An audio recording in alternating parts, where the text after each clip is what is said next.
تازہ ترین ویڈیوز کے لیے چینل کو سبسکرائب کر کے بیل آئیکن اور آل نوٹیفیکیشن پر کلک کریں تاکہ آپ کو ملے ہر خبر سب سے پہلے۔ ناظرین، فیس بک، انسٹاگرام اور واٹس ایپ سروسز بحال ہونا شروع ہو گئی ہیں۔ پاکستان سمیت دنیا بھر میں واٹس ایپ، فیس بک اور انسٹاگرام کی سروسز تقریباً 6.5 گھنٹے تک بند رہی۔ اس دوران کروڑوں صارفین کو مشکلات کا سامنا رہا۔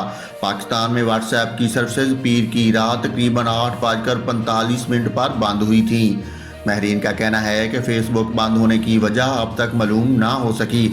یہ کہنا قبل از وقت ہے کہ کوئی سائبر حملہ کیا گیا ہے۔ ویب سائٹ سیکیورٹی کمپنی کا کہنا ہے کہ ٹریفک راؤٹنگ خرابی کے باعث سروسز انٹرنیٹ سے غائب رہیں۔ واٹس ایپ کے ساتھ ساتھ انسٹاگرام اور فیس بک کی سروس بھی متاثر ہو گئی تھی۔ واٹس ایپ سروس نے پاکستان کے مختلف شہروں میں کام کرنا چھوڑ دیا تھا، جس کے باعث شہریوں کو ایک دوسرے کے ساتھ رابطے میں مشکلات کا سامنا کرنا پڑا۔